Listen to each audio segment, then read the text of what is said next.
do it now. Trying to grab his car. Three kids graduated. That's why I gave him a city. I'm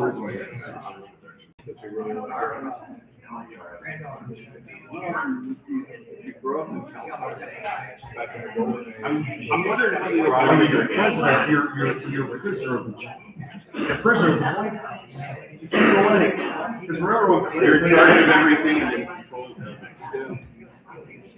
And everything is stripped. You can't go to McDonald's. That was one of those things I remember seeing Obama do. They were like, if you were going somewhere and the security was like, in the park closed, like, no, we got clear first, we got clear first. He's like, no, park was church, and busts the door open, and he goes in, and they were upset because they were. Yeah, Clinton used to do his job, and they were going to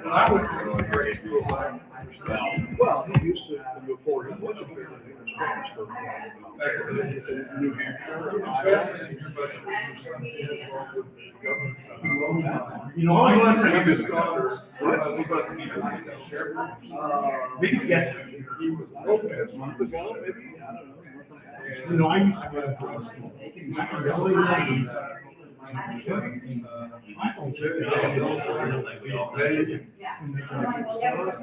He actually.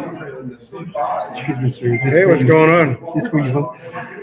Which one? I'm here. How you doing? Good. Where'd your shirt at, sir? I gave it to somebody. Did you? Yeah. How are things? How are things? Can't complain. Can only say about it. What's that?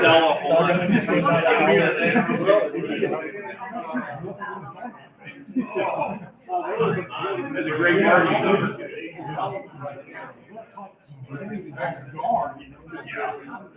mean, that part of the security place. I know that's a big problem with stopping McDonald's. Not only do you have to defend the location, but you also have to say, yeah. You would think, as long as the employees. So what they allowed us to do is that they just had Yeah, I got to take off the exhaust to get one piece off. It's kind of a pain. The three-letter agencies start ordering a lot of late night. I noticed. Seen that tire thrown up there. Yeah. I got to take that whole exhaust piece off. You want a water or Coke or I pre-gamed my sparkling water. Talking about the water rates on up there. We have cold water. Nope. Pretty good. We've got some. If you want to pretty good. No. Them here. CBS.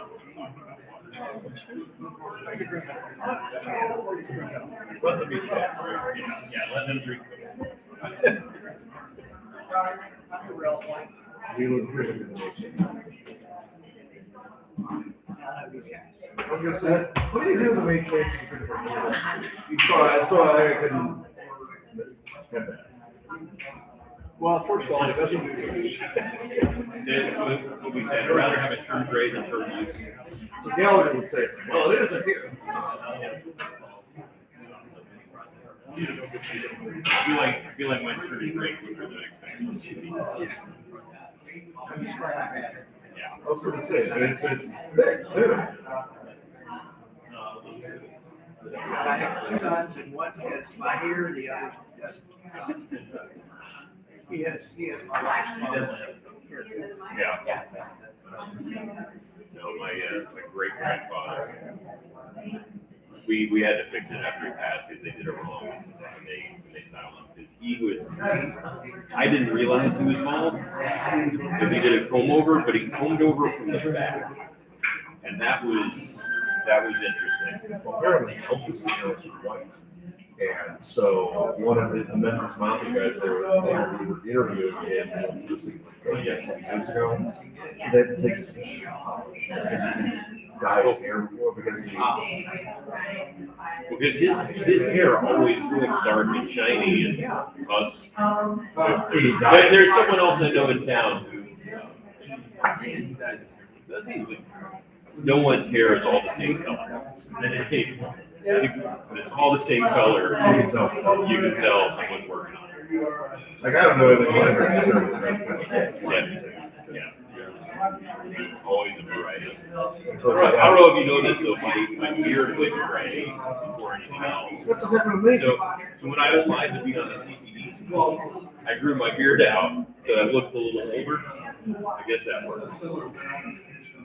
They appointed me to the board. I was 30 at the time, but that was entirely gray. Yeah, no, my beard went gray. The rest of my hair held out a little longer. So I don't even know how great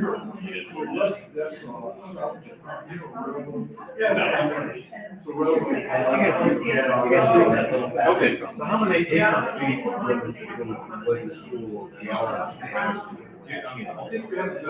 I believe my best estimate is around 800 million. And how long it was supplies moving from the city We can rate it at 2 months. It depends on the seasonality of the draw. So in the winter, we're drawing about 4 million gallons a day. So I mean that would last like 200 days.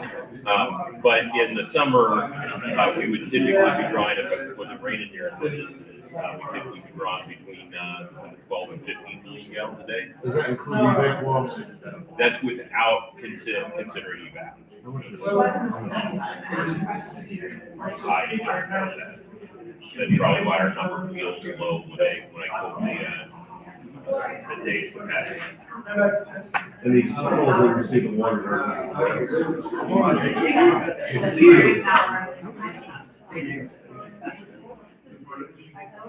Yeah, I want to say it's 170 speakers. It's a total. 108. Canada's more or less full. My Keep it right. All day, yeah. I mean, I thought Buchanan was supposed to be a constant limit. No, it's a reservoir. Well, because Buchanan flows into. Right, you have. So it needs an LPK and two of those four are constant levels. Two are well, they're all.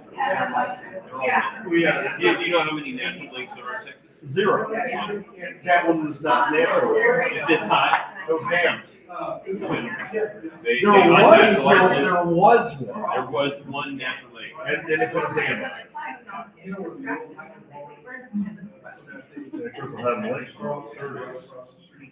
Yeah, Travis, yeah, man, Yeah. it's only 10 below, it's like 91%. So we have another event like July. We have another big event like what happened last year. It just goes back.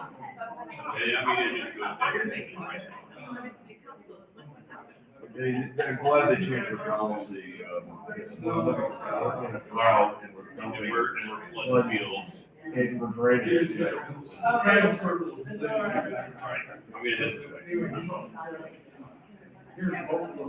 Good to meet you. Sit on my wife, so I'll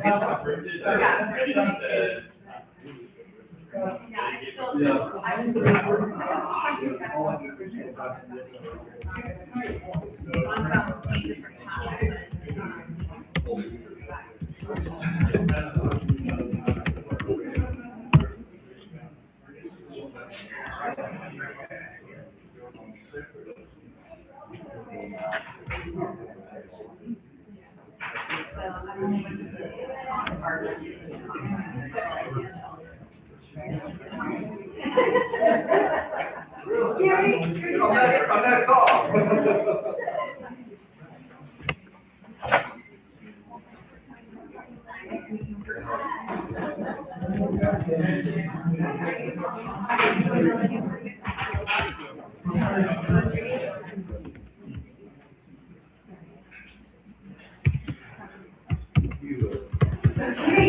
Because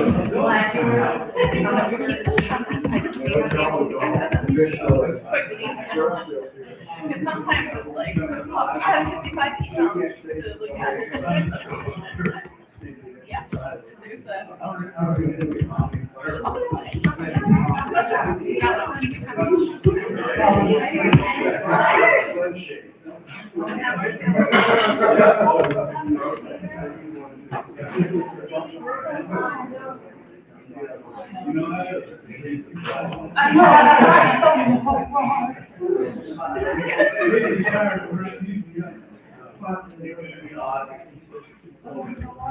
This one we have to be like. Yeah, there's still.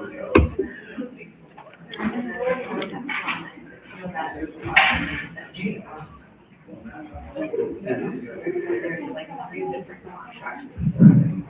All right, everybody, thanks for coming. Welcome to this session of our water review and with a little bit of help in history as well as understanding of the current situation and environment.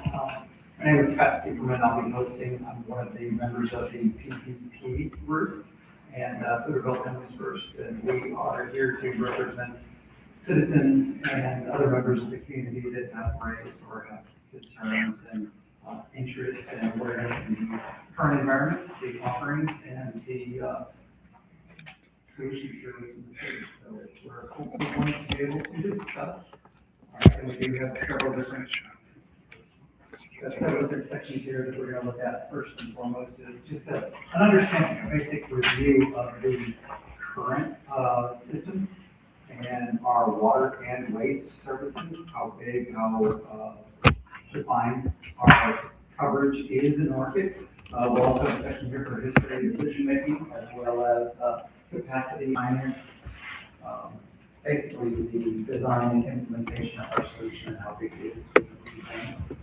And then lastly, we'll have looking forward and accountability towards rate structures, rate fees, as well as ongoing projects or remaining projects that exist before the system is completed and turned over for coverage. So these are some of the areas that we're going to be covering today. We're not going to get specifically into some of the, shall we say, fight for water concerns in the past, but we will definitely make our best effort in talking about the future and understanding next steps down the road. So what I'm going to do is I'm going to lead in through several questions that we'll turn over to the mayor and council, and hopefully we'll be able to take each one of those and address them as brief little interludes. All right, so this first question coming up into this first question coming up into basic system overview is walk us through how both the water and wastewater systems work, where water comes from, how it's treated, and how wastewater is collected and handled, and what differences are there between the city limits and the CCN or the coverage areas that support both water and waste solutions here at town.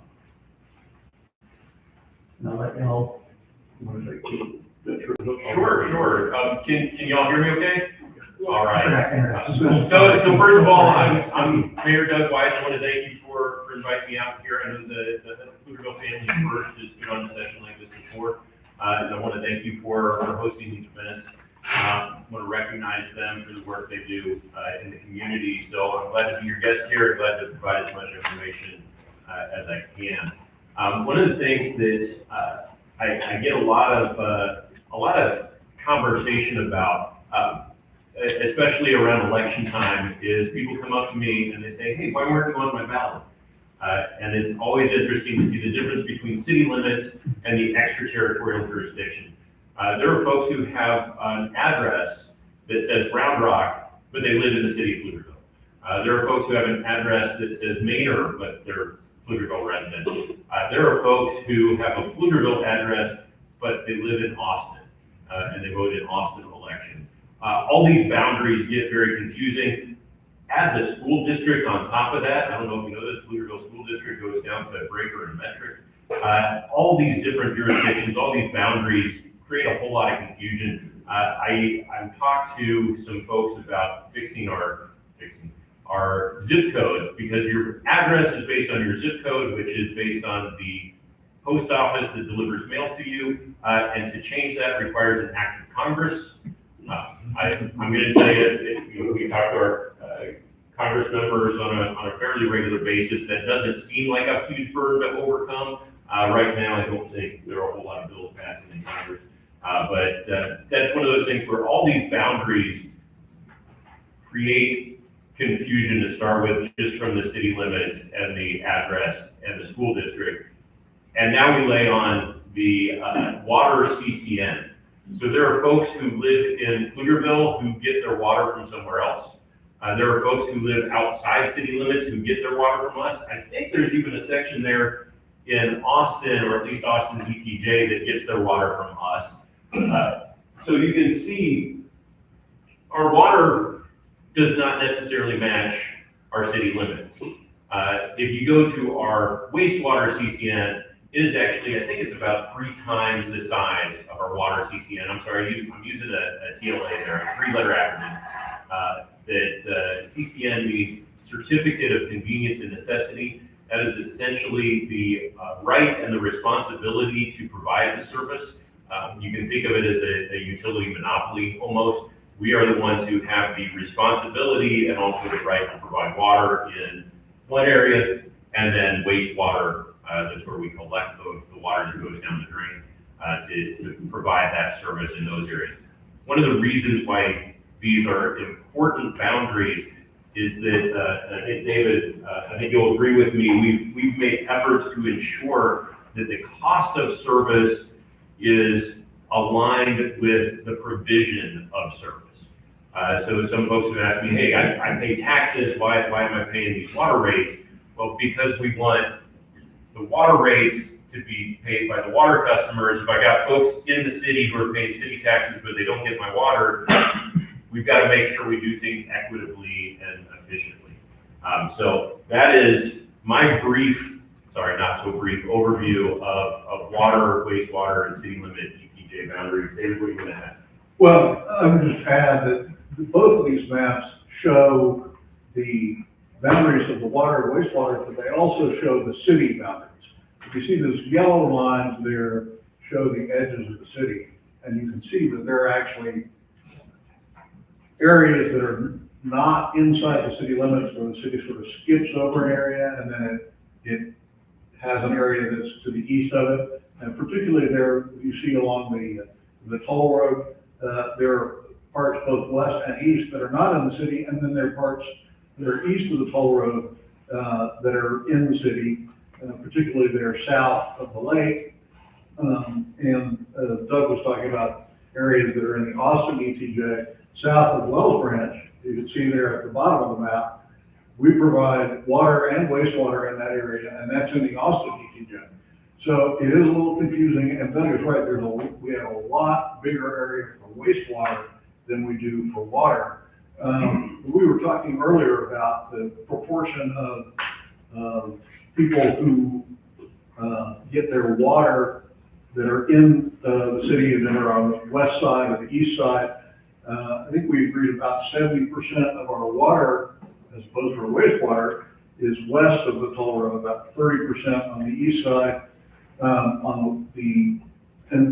Those population numbers haven't changed very much over the years, but the wastewater has expanded dramatically, and in the future, we expect that will continue to grow. Our water service area is limited, so as people move in to these areas east of where Pflugerville and the Pflugerville adjacent neighborhoods are now, they won't be using Pflugerville water, but they will be using Pflugerville wastewater. Very good, thank you.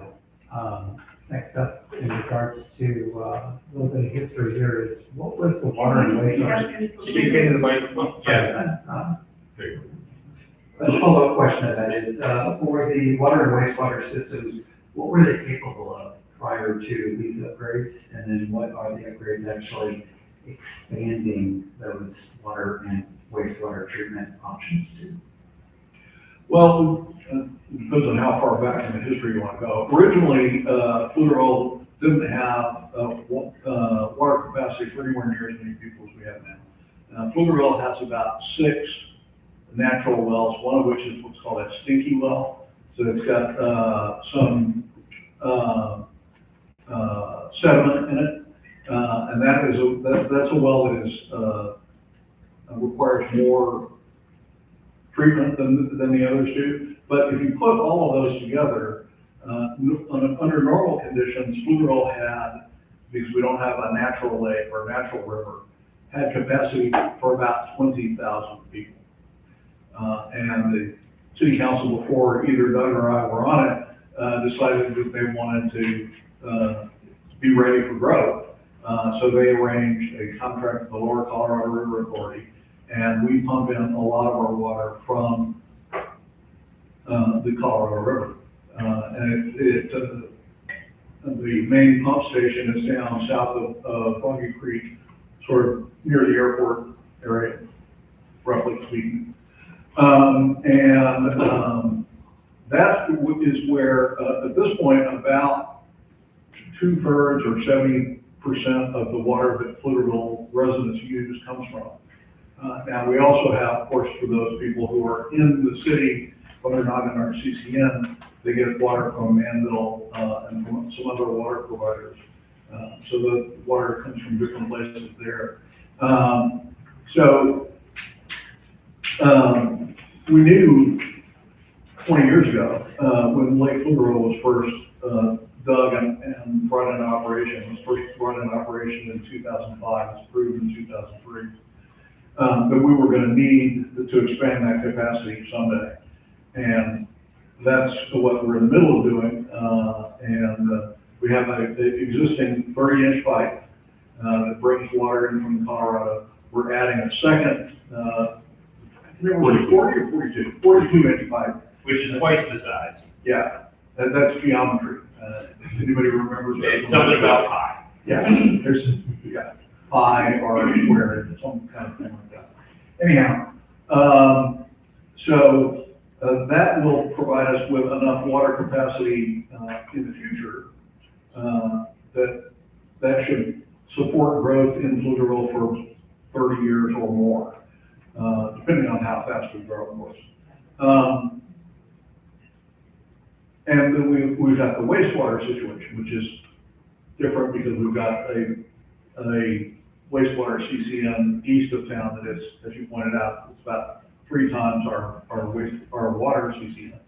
We have a current wastewater plant, and we're building a new one in the Cottonwood Basin out there, or no, I'm sorry, the Wilburger Basin. Wilburger? Yes. Right there in the Wilburger Cottonwood West area, right in there. Well, we'll have it'll be in the Wilburger Basin. We've got a large lift station going in Cottonwood. Yeah, that's Make right. sure we've got capacity within all the basins. Yeah. And that will come online, I think it's scheduled to come online June or July of 2027, correct? I couldn't give you the date. I think it's a little sooner than that. Yeah. Well, of course, dates on large construction projects sometimes slip. We're upgrading the water facility. Currently, while we've been doing a lot of things to extend the lifetime of the water treatment facilities we've got, those membranes, the treatment equipment has a limited lifespan. A lot of it's nearing the end of its lifespan, and we're replacing a lot of that. So right now, we have a pretty limited capacity. We've got about, correct me if I'm wrong, but it's about 10.5 million gallons a day capacity. 10.5. Yeah. It's got a rated capacity of about 17.7. But as I say, it's getting towards the end of its lifespan, and it's not able to operate at that full rated capacity. The new system that we're putting in is going to have a rated capacity, correct me if I'm wrong, of about 30 million gallons per day, which is a lot more than we're using or that we're expecting to use anytime soon. Right now, we're under the conservation rules that we've got in place. We've been using between 4 and 5, sometimes a little bit over 5 million gallons per day. And again, while we're in the process of doing these upgrades, we'd like to keep the usage below 8.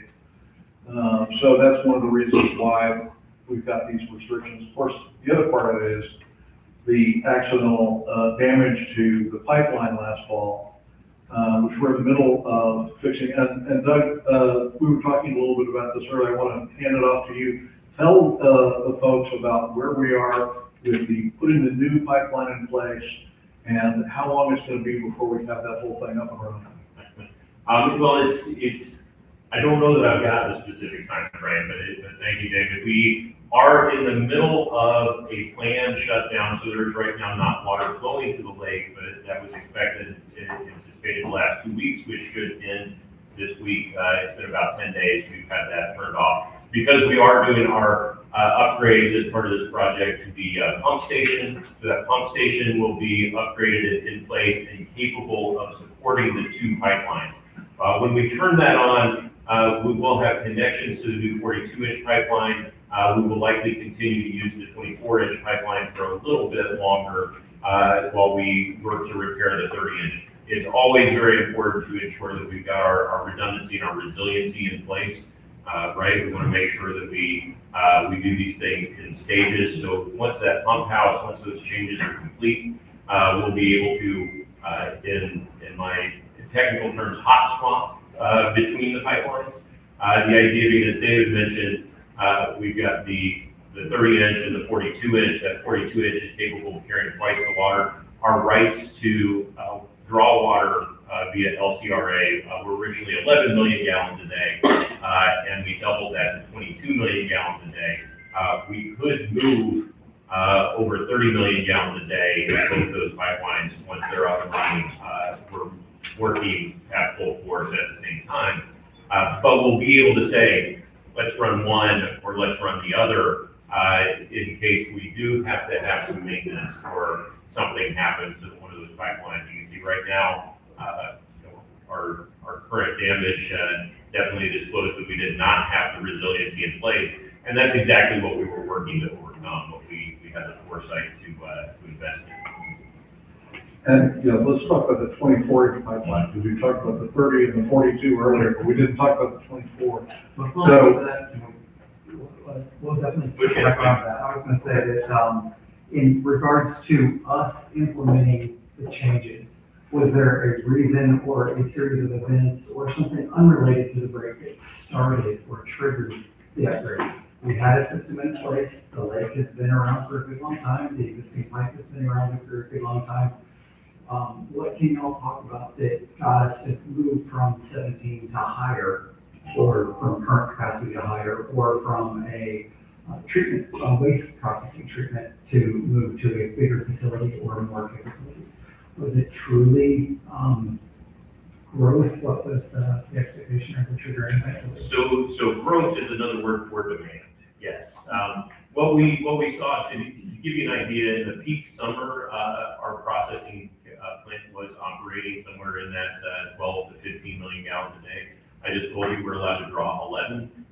So that means we'd be processing more than we're drawing. That's the point of a lake, right? The lake is a reservoir. It provides the buffer between what you're using and your supply. And then those water towers also provide a bit of a buffer. We fill up the water towers, and that gets used throughout the day, maintains pressure, and maintains a bit of reserve capacity as well. So yes, we were seeing that our water treatment plant was operating at capacity, and we needed both the supply upgrades and the processing capacity upgrades in order to support the growth. I think we actually had some instances where TCEQ wasn't happy with us for exceeding the capacity of our plant because we were already cresting that peak. Those plants are designed to have a little bit of a buffer. When we quote 17.7 million gallons a day, that's generally with the expectation that some part of that plant is down for maintenance. So we want to make sure that we're never at risk of running, afoul of the amount that we need to be able to process. David talked about redundancy and about the state of the current plant. That plant actually has what's known, we call them in the industry, 5 trains. There are 5 different paths that water goes through to get processed. And we could run, when I talk about maintenance, one of those could be shut down to replace membranes, to replace valves, things like that.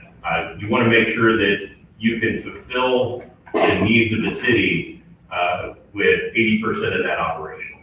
And we were seeing that we were hitting or exceeding that peak capacity. So yeah, we knew that we needed to build more infrastructure. And the timing of that, when we were hitting the peak capacity, I think is important to talk about too. We weren't hitting that peak capacity all of the time.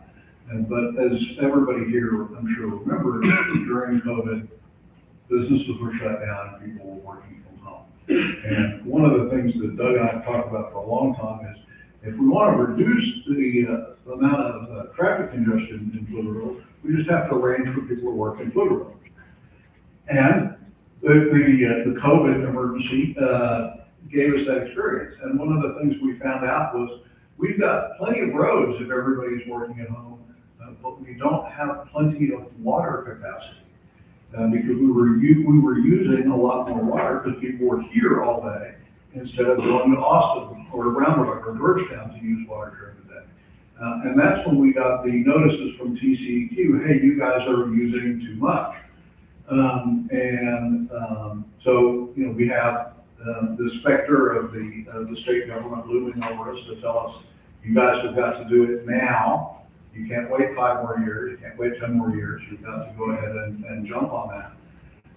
So some of the timing is based on the pressure that we got from the Texas Commission on Environmental Quality. And of course now we're using a lot less capacity than we have. And we mentioned earlier we were using, normally right now, under the conservation plans we have in place, between 4 and 5 million gallons a day. And some people have said, well, wait a minute, you've got the ability to do 8 or 10 or 17. Why do we need to go up above that? One answer is growth. We are continuing to grow and of course growing more in the wastewater area than we are in the city, and we will continue to grow more in the wastewater area than we can in the cities, because that wastewater area is mostly empty and the city is filling up. So why did we do it now? Well, we were using a lot more water than we normally use because everybody was staying home. Now, what we looked at as the economically perfect world for Pflugerville, everybody who lives in Pflugerville will have a job in Pflugerville, and they'll need water and they won't need as many roads. They'll be able to get to work in 5 minutes. But we need to upgrade our water capacity to make that possible. We have a lot of other things to do as well to make that possible, but that's part of the program. All right, thank you guys.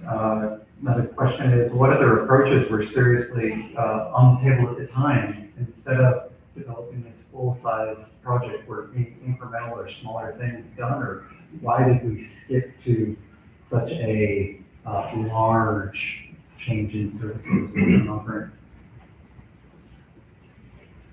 Oh, goodness. Regional partnerships? Absolutely. We looked at a number of options for attaining water when it comes to supply. I'm going to say on wastewater, I'm going to push back a little bit on the premise of the question, because one thing that we were looking at with putting a wastewater treatment plant in each of those basins, so that we had the capacity to develop in each of those basins. We scaled that back. Dramatically. So we'll only have one additional wastewater treatment plant. So that was a dramatic savings in infrastructure costs. So that we recognized that there were better ways to accommodate and ensure that we had the capacity that we needed. And you asked about partnership with other regional areas. I noticed one of our ex-councilman who was here when we first put the lake in, is here, and he can tell you a little bit more about that than we can. But my understanding is that we used to have a pipe that connected us directly to the city of Austin that we used when we were having capacity problems, back when we were only operating on wells. We had 5 or 6 wells, depending on which ones were in use. And some of them, sometimes we would have as many as 2 wells were completely dry and wouldn't be able to pump up at all. We'd be bringing water in from Austin. We no longer have that connection directly with Austin. We have the much larger connection with the Lower Colorado River Authority. But it's possible that in the future, we may build out connections with our other neighboring cities. In fact, I got a communication from the mayor of Hutto when we first announced our emergency. Hey, what can I do? And I'm like, well, we don't have any direct connection with you guys, so I appreciate the offer, but the answer is not really. And we did, I think, borrow some trucks from some other cities to help us with moving around some water and wastewater and helping us to flush out some of our systems. Because one of the things that's required, again, by the Texas Commission on Environmental Quality is that periodically you have to flush out your water lines so that you don't get water that is, for lack of a better word, stale. And I think some of you may have had that experience where you're like, my water tastes funny, what's going on during this emergency. Normally, we will flush those lines out twice a month.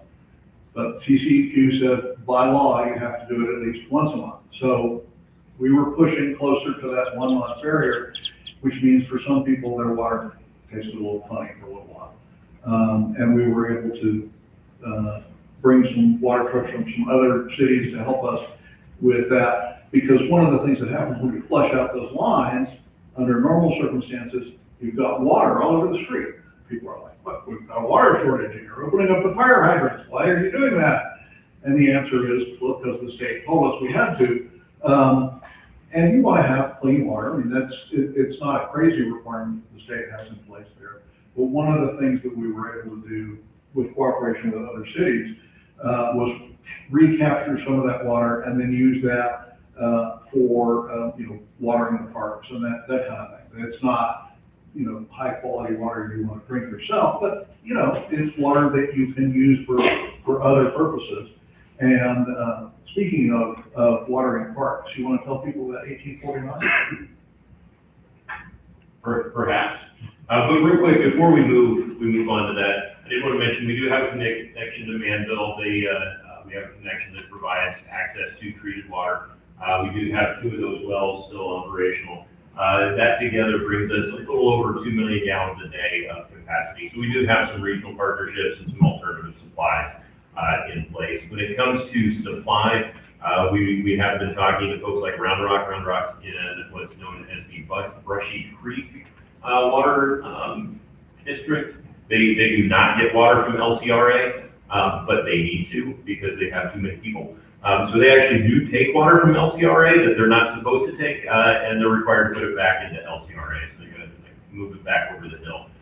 Their solution to that has been to not really put the water back, but to pay for conservation, to tell other people to use less water, and it balances out. So we've looked at ways that we can help them actually get that water back into the LCRA basin. And that would provide us with potentially another way to partner with an outside entity and receive capacity. To David's point, right now, 1849 is actually watered. It's one of our biggest parts is outside of our water district. I was just out there. It's roughly. It's actually watered by Manville water. One of the things that we have looked at doing is implementing reuse water. That is taking the water that goes out of the wastewater plant. After it goes down your drain, we treat it. That generally goes back into a creek. It's got to be clean enough to go into a creek. It's not necessarily clean enough to drink, but it's got to be clean enough to go into a creek. But it's clean enough to water a park. It's clean enough to water a golf course or something along those lines. And the biggest summertime use we get is both water and yard. The best way we can scale back infrastructure in order to save infrastructure costs is to reduce the peak capacity. You know, one of those things that happens when you build something really big is that sometimes you're only using 20% of it, but then every now and then you hit 100%, right? And you have to be prepared to fulfill the full demand on the infrastructure. The best thing we can do is reduce that peak demand, and that allows us to invest less in the infrastructure because we don't need as much peak capacity and we don't have as much idle capacity as it sits there. That reuse water program, the idea behind that is that we save, it costs a little bit more to implement reuse, but we save dramatically more on the infrastructure cost related to maintaining peak capacity. I have a question. Hold on for one moment. In regards to demand, that leads us into a good next topic, regarding the 2025 master plan and the approval of going forward based on connection counts and the growth of the system. Where did things land differently in 2025 with the expectations of what was actually growing within the environment versus what we previously had alluded to regarding the growth of the system? So the slide that's presented right now is basically in the prior years, there were two estimates made. In 2025, we had another estimate that's a little bit closer to our actuals. What do y'all have opinions or ideas on the estimated growth that was not achieved possibly? Dave, you want to take that? Sure. I think that our growth estimates were very optimistic. I think if you look at where we were from 2009 to 2020, we're growing about double in that decade in our water usage. And our projection was that we were going to double again in our water usage between 2020 and 2030. That no longer looks like that's going to happen. And I think, there are a number of reasons for that. Some of them are legislative, some of them are economic. Some of them are things that we did at the city level that affected the growth inside the city. And then some of these other factors that affected the growth outside of the city. And we know that growth in the Austin metro area spiked dramatically with the new Tesla factory and all of the jobs that were created with that and ancillary to that. We got just a little bit of that in Pflugerville, not very much. And more in our ETJ, more in the wastewater area, I think, as a proportion than we did in the city. We were estimating that more than 8% annual growth in our wastewater hookups. That's a very, very optimistic number, and it just turned out not to be true. And I think we need to look at, projections that are closer to what they have been most of the time. We see that there's a big spike there between 2016 and 2018. But other than that, the growth in water connections has not been very, very dramatic.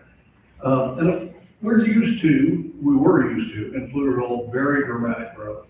Pflugerville started out about 500 people in 1970, tripled to 1980, right? 1,500 people. Woo! And then we got to a little bit around 5,000 by 1990, so we're tripling again. And then we went from 5,000 to over 15,000 in 2000, so we tripled again. And we went from 15,000 to almost 50,000 at the end of that decade, so we're tripling again.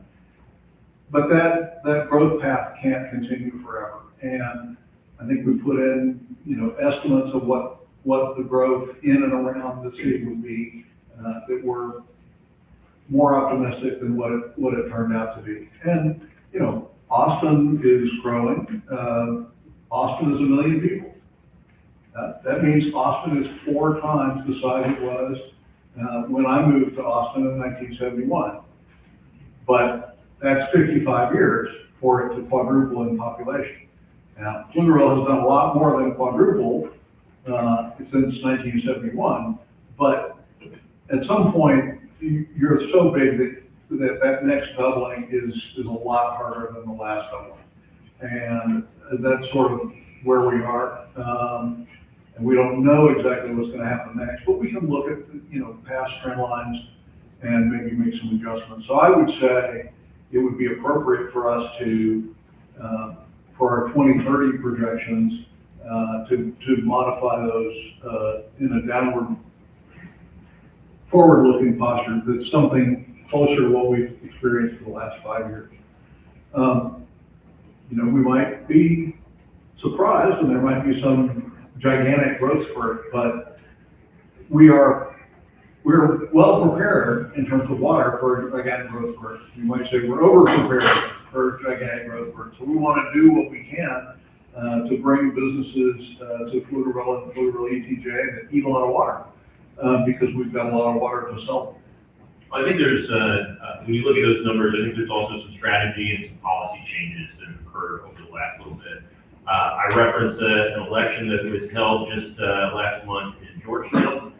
Georgetown citizens voted to sell off part of their water system.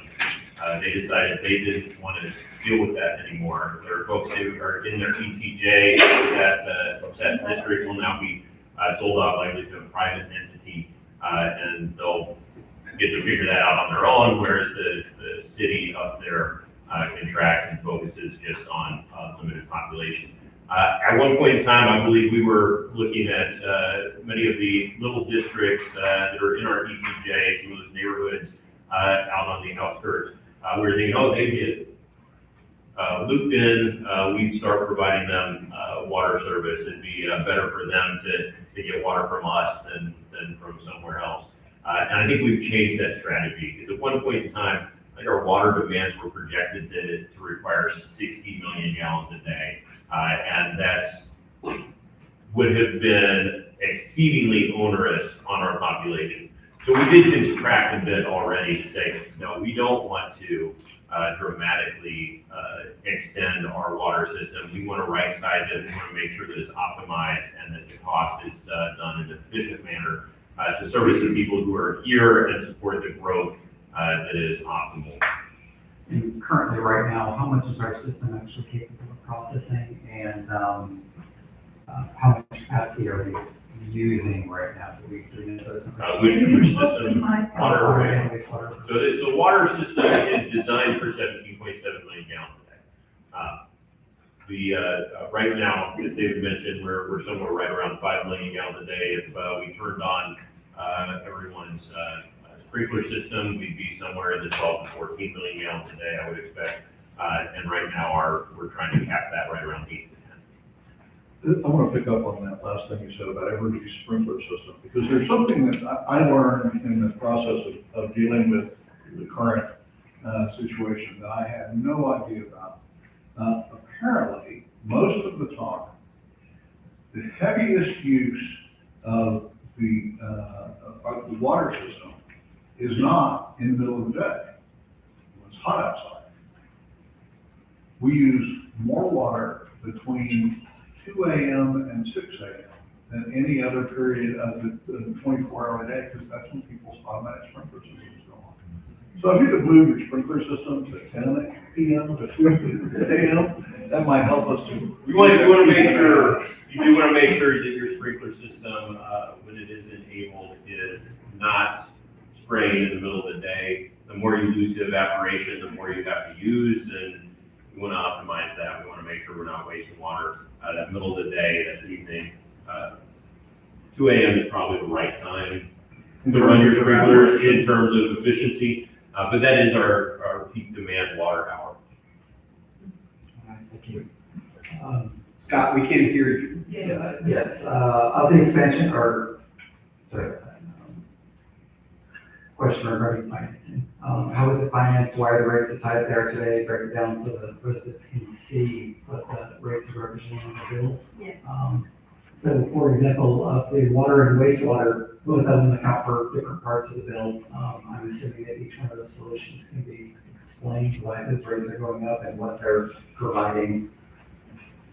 Sure, as we were talking earlier, right, the boundaries get really confusing. I don't want water customers to be paying for wastewater services. I don't want wastewater customers to be paying, I don't want taxpayers to be paying for services for folks who are outside the city limits. So when you look at your water bill, you're looking at a water charge and a wastewater charge. You're looking at a base charge and a consumption charge for each of those.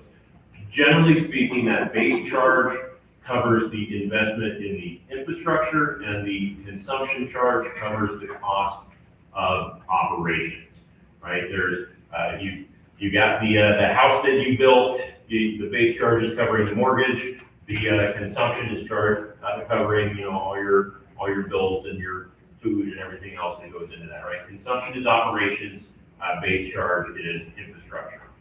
There is a little bit of a twist to that because we do want to make sure that the onerous infrastructure is covered by those who have the highest demand. And that's why a 5/8 inch connection, I believe, is right now a $55 base charge. And a 3-inch connection, which you'll see for some commercial users, I believe it is a $3,600 base charge. So we want to make sure that that base charge is proportionately applied based on the demand on the infrastructure. And that's the way the base charge and the consumption charge are generally laid out. We're spending a lot of money right now on infrastructure. There's no two ways about that. And that's why the base charge has gone up so much. We are building infrastructure that is capable of supporting more people than we have here in Pflugerville, which means that people here in Pflugerville are building infrastructure for people who aren't here yet. One of the things that we are doing in order to minimize the stress on the folks who are here right now, as opposed to people who are coming, is we've done some innovative things with financing.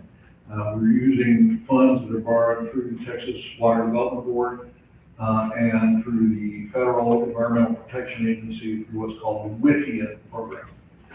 WIFIA, which stands for Water Infrastructure Fund Investment Act, right? Water Innovation Finance Investment.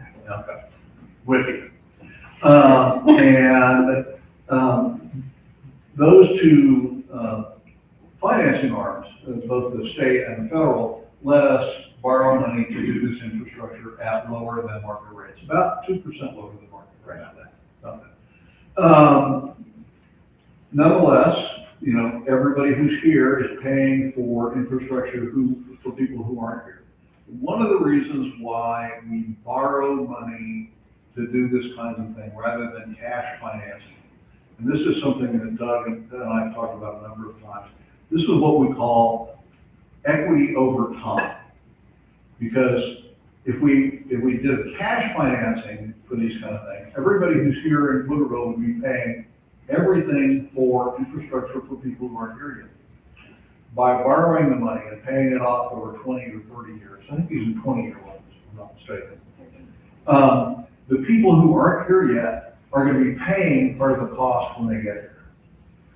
So that's equity over time in terms of paying for those things.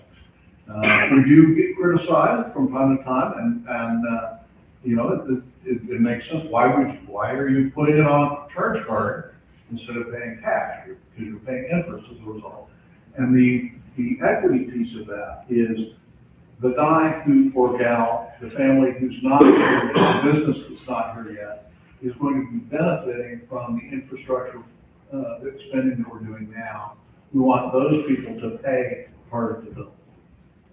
So that's why we borrow money to build this. rather than cash financing it. We should also mention the impact fees. So impact fees are something that are charged to a developer when they build something. We have the authorization under state law to charge them for half of the impact that they have on the system. In some cases, I would say water and wastewater, we charge them the half that we are allowed to charge. When it comes to roads, we've got 3 districts. It gets a little more complicated, but we could be collecting a little more from the impact that some folks are applying to our roads. We're working on that. But when it comes to water and wastewater, basically when they build something new, they have to write a check up front that goes into the bank or goes against the debt that we have and covers part of their impact. The other half of that, I believe the theory is, much as David was just describing, is that it gets paid through your base rate over time. So they're gonna pay half of that infrastructure impact up front, and then they're gonna pay the rest of that on their bill over time. So we do wanna make sure that you understand, when development occurs, we do make them write a check that covers the impact that they have, that goes towards the impact that they have, from the new people, the new commercial enterprise, whatever it is that comes to town. Is there any planning to put that additional supply to new development or new business or new, what's the goal for incentivizing that development that you're talking about to build out in the future? Also water contracts or other service offerings that we could sell our services to? Sure. This gets more into a strategy conversation. When we look around Central Texas, we've seen news in even just the last week about some other places either having a lack of water. I know there were some cities that had moratoriums on construction because they could not provide water connections. And we've seen rates in other communities going up dramatically. I think what you will see is that Pflugerville, with the infrastructure we have invested in, will be the location where they can still come, where those connections are still available, where it is still possible to build something. A lot of people think, oh, this business won't come here because their costs will be high. The businesses come here because they can make money, because there are consumers, because there are customers, because there is demand. And if they're looking at one community where they can't build and one community where they can, I think we will be well poised to capitalize on that in the future. Let me pick up on that, because we don't want to gaslight anybody. We know you're paying more for water and wastewater in Pflugerville than any other city in Central Texas. Okay. Not necessarily true. We're gonna, okay, maybe there's an exception somewhere. But, it's a lot, okay? But there are places that are, as Doug mentioned, are putting in development moratoriums. And there are businesses that want to locate that need to use a lot of water. Okay, they're not going to go to Liberty Hill or Cedar Park or one of those places where they're having a shortage of water. They want to go someplace where they can get water. What does that mean? San Marcos, where they've got a river. Austin, where they've got a river. Or Pflugerville, where we've got this contract with the Lower Colorado River Authority to bring in a bunch of water. So we're going to have an ability to attract some of those businesses in the future. Do we have deals with those water consuming businesses right now? No. Is that something that we can use as part of our toolkit to attract businesses to Pflugerville? Yes. Are we betting on the future? Yes. And I'm a big believer in the future of Pflugerville. I think that people here can make a lot of things happen. Do we always make the right call? No. And nobody does. But I think this is going to give us an opportunity going forward to build that out. In addition, some of our neighbor cities are having, water issues. I don't know if you've been following the news from our friends in Hutto in the north or friends in Maynard to the east. They're having regulatory issues and water issues. They're not sure they've got enough water capacity. Great. We can hook them up to the Pflugerville system as soon as everything comes online by the end of the year. And say, okay, guys, you need an extra, 2 million gallons a day. Here you go. We've got that extra capacity, and we can sell that to you. So those are things that we can do to help our neighboring cities, and at the same time help to reduce the cost that Pflugerville has to pay going forward. Now, one of the other things that people ask me about is, well, can you do anything directly about our water bill? Our base rate is really high. Unfortunately, because of some of the limitations on those water programs that I told you about earlier, the WIFIA program and the Texas Water Development Board program, we have to have a water base rate that is pretty high in order to guarantee that they get payments. And ideally, I'd like to have a lower base rate and a higher usage rate, right? So that the people who use more water are the ones who are using more water. We're just not allowed to do that under the terms of that. So what we can do going forward, assuming that we are selling more water than we have capacity for, and we're making some money off of the water, we can use that to offset some of the other city expenses. So that our property taxes can be lower because that extra money can go into the general fund. Or it can go into our utility fund so that we don't have to borrow money to make future improvements, to replace facilities for our water and wastewater people, or to replace pipes. We can cash fund some of those improvements in infrastructure as we go forward. That's all for the future. None of those contracts are in place today, but looking around, as Rudy likes to say, water is the new oil. And Rudy Mateer on the council. And he is a big advocate of pushing forward for water because they're not making any more water in Texas. And I don't know if you've been west of here, but there's not a lot coming out of the ground out there. And doing desalinization and pumping water up here from the Gulf of Mexico is prohibitively expensive. The only place we can get water around here is the Colorado River, and we have a contract that enables us to draw more water than we use. Let's take that and take advantage of it in the future. Indeed, water is a precious resource. I think there was a James Bond plot around that as well. We want to make sure that we are poised to continue to provide our citizens with the necessary provisions. Quantum salt, so please. Move that one. There we go. What does the city expect to happen with rates and debts and revenues from the system over the next several years? So the question was, what does the city expect to happen with rates, with debt and revenue from the system over the next several years? Is that based on particular assumptions, or how will residents be able to tell whether those expectations are actually aligning or happening? Sure. So part of our process is we do commission a rate study. And that says, based on our infrastructure, based on our projections, based on our projects, what should happen? And one of the things that I think in the past has caught people off guard is a lot of times those rates would only get updated every 7 to 10 years. And all of a sudden you can imagine the compounding effect of the infrastructure, all of a sudden things double. And that's really scary.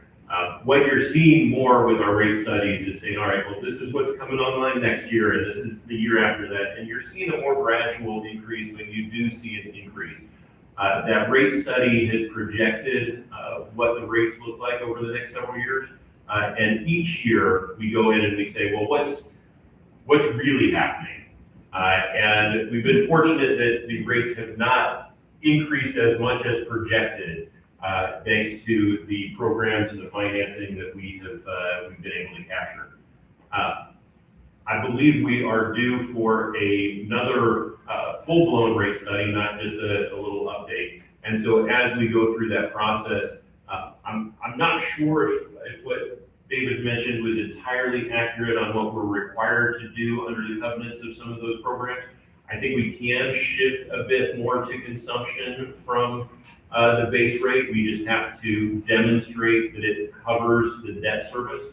That's why they require, I think it's a 1.2 factor on the debt service coverage, just to make sure that it covers. So as we go through this next rate study, we get to establish the policy that says, hey, we want to make sure that our citizens do not have a disproportionate impact from our other users, from our commercial users, from those folks who are demanding more and using more water. So as we go through our rate study process, I think we're going to see, I can't say relief, because we do see how valuable water is in Central Texas right now. But I think we see a little bit of a lift. So my understanding is that the biggest increases are behind us. We will see another increase in water rates in October of this year, and another one in October of the following year. And then we should hold steady for the next 2 to 3 years, maybe 4. And then we'll see where we are. It's very difficult to make projections to go out more than 5 years. Very optimistic. Yeah, as Yogi Berra used to like to say, it's difficult to make predictions, especially about the future. And that's doubly so with water. But I think that, and look, we've all had sticker shock the last 3 years. I know my water bill's a lot. I'm sure yours are too. None of us are happy about that. But I think that going forward, the worst of the sticker shock is over. And while it will continue to go up the next couple of years, we're projected to flatten out after that because we've had to build a lot of infrastructure. We've talked about the new pump house, the new pipeline, the new water treatment facility, and the new wastewater treatment facility. All of those things are coming online within the next 12 months.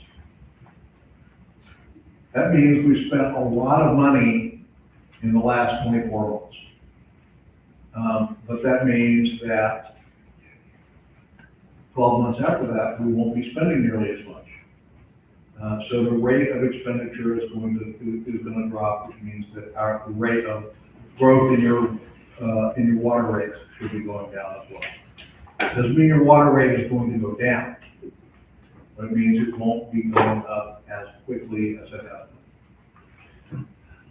It's not as much progress as I'd like. I'm sure it's not as much progress as you would like, but it is some movement in the right direction. I don't know. That will not happen. Profoundly wrong, I'm saying. Noting that, Microphone. noting that citizens typically want to find accountability or responsibility in the decisions that are made, both between council and between departments or, for example, water department. The question is, what is considered out of bounds or out of control for city council versus our water department making choices or decisions in future actions or this action or other actions? And then to that point, what would you think would be the 3 most important topics that citizens take away from a meeting when it comes to the decisions that were made or future decisions that are going to be made?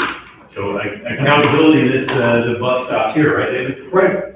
It's the 7 of us. Look, I mean, if you're really unhappy, you should replace everybody on the city council.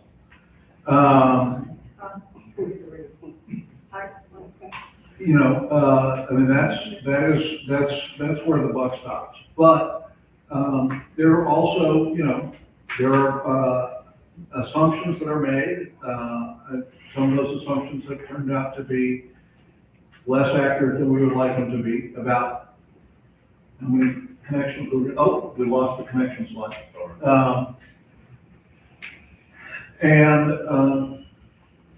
You know, what happens is the staff puts together assumptions about what's gonna happen in terms of our growth. They go to consultants, outside consultants who are experts in the area. The experts can develop a plan based on those assumptions. The expert plan comes to the city council and we approve it or we don't. Sometimes we push back, sometimes we don't. Maybe we should push back a little harder. You know, that 8.5% or 8.2% growth rate turns out, you know, that was overly optimistic. All right, you know, the next time the plan comes forward, if it's got 8.2%, I think Doug and I are going to say, whoa, hold on a second. Let's go back and look at those assumptions again. And, you know, to some extent, the horse is out of the barn, but maybe not all the horses. And we can make some adjustments going forward based on what we've seen in the last three to 5 years. Right. Generally, the process looks like that there are going to be assumptions made, but those assumptions have to be adopted by the council. We need to look at those assumptions and say, yes, those are legitimate. Yes, that is the strategic vision of the council. That is the policy that we're establishing. That is what we are trying to accomplish. And then they go away and they tell us how much it costs. And then we say, okay, if that's more than we want to pay, then we scale it back. If we think it's what is appropriate, we move forward.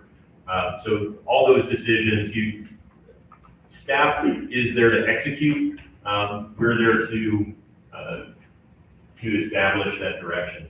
What I'd say, if people taking away from a meeting like this or from a council meeting, we are currently, I think we've got one more meeting where we're going to be reviewing our capital improvement plan for the next year. We create a capital improvement program that covers, generally speaking, the next 5 years. And then we look at what we are preparing to adopt in each of those years. Each of these projects shows up on one of those plans, right? And that is our direction to staff that says, here's our policy, here's our vision for what 5 years from now looks like. In some cases, what 10 years from now looks like. And here is what it looks like it's going to cost to deliver on that. Now, there is a caveat to that capital improvement program, and that is the fiscally constrained capital improvement program. Because as you can imagine, if we've got a huge wish list of projects, some of those we realize, well, we just plain can't afford. They may or may not be that important. We've got to scale that back and identify what is, from this council's perspective, the most important items that we are willing to spend your money on, because that's what we're doing, right? We are deciding which project, what infrastructure, what programs are worthy of taxpayer money. And we do that on an annual basis with the budget. We do that on an annual basis with our capital improvement program. We do that on a 5-year basis with the program and the vision. So that is the biggest document you can review to say, hey, where are we headed? And are we headed in the right direction? Are we doing enough? Are we doing too much? Or is the porridge just the right fit? And the whole thing is not just the 7 volunteers that got talked into running for these positions. We also have a number of volunteers who give us some guidance and help to keep us in the rails. We have the Planning and Zoning Commission, for instance, which is an important part of this process. And they looked at the CIP, and they suggested that in our upcoming projects that we not have any approval by council for capital projects that have not already been started. No new debt authorized by council. The debt that's authorized by voters, obviously that's a different category of fish, and bonds come before the voters and they approve them, and we assume that the voters want that money to be borrowed for those projects. you know, the planning and zoning people they're all volunteers. We appoint people to the planning and zoning commission and our other commissions and boards every December. And we have a pretty diverse group of folks on there. But they were unanimous that they did not want the city council to issue any more taxpayer-supported debt this year. So, you know, we hear that, and, you know, you guys have opportunities. Everybody in Pflugerville can apply to be on any of the city boards and commissions. We like to have a diverse and strong applicant pool every December. So if you think we're doing the right thing, or do you think we're doing the wrong thing, and you want to see more or less, you know, apply to be on those commissions and boards, and that helps to shape the direction that the city is going to go in the future. And those boards do have a dramatic amount of, I'm going to call it recommendation power. They tell us what they think, and then we make decisions based on receiving that valuable input. Some of them also have regulatory authority, right? There are some, I would say, development projects that, as long as they match the zoning requirements and they're not asking for any exceptions, planning and zoning just signs off on it. We on council never have to see that. So there is some recommendation and some regulatory authority, and I do encourage anyone who is interested in being involved and having some of that oversight to apply. Those applications typically open up in November. We typically appoint, I want to say, the second week in December. So just keep your calendar clear for that, and yeah, absolutely. All right, guys, well, wanted to say thank you, and that we do have a couple audience questions. We can either do one of two things. I can either summarize some of those questions, or if you'd like to speak your question, feel free to come up here.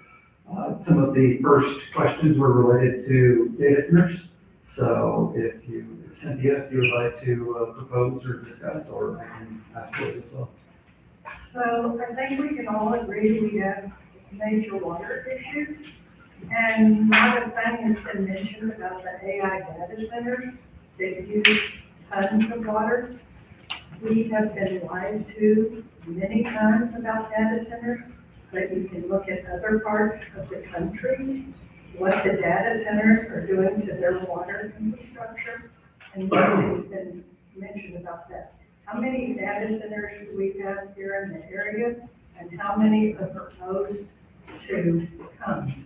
So we have 2 data centers that are currently operational within city limits. We have a third that will be coming online, I'm sure shortly. One of the benefits we have here is that those data centers are on what are known as closed loop systems. It's like a swimming pool. They fill it up, and then they shut the valve, and they recycle in place. And that is one of the benefits we have here at Pflugerville. One of the data centers, we ran the numbers, they use 7 gallons a day. That's someone filling up their water bottle and washing their hands. The other one, I think it was calculated roughly the equivalent of 3 households. So they have to top up their system. They have people who are coming in to work and use the restrooms and the kitchens. What we don't have, and what I think we'll be moving forward with as we update, here comes another 3-letter acronym, or UDC, or Universal Development Code. Is that we should be putting those in as requirements, not just having those be suggestions. So data centers, as long as they don't draw water on a daily basis, as long as they are not, I've seen the news of the data centers using 30 million gallons. Like, no, we don't have that here, and we will ensure that we do not have that here. When they're using a small amount of water, generally speaking, it hasn't been a problem. So I've also heard where they are using a lot more water and not being truthful, and then they're putting water back in our aquifers, our creeks, and it is polluting things. And it's not good when you see other parts of the country what's happening. Yeah, we will make sure that doesn't happen here. They run on our meters. I don't know if y'all know this. We got some nice smart meters. They will alert you if you have a leak. We know how much water they're really drawing. We know what their bill really says. When I quoted those numbers, that's from our utility billing department. They looked at those numbers.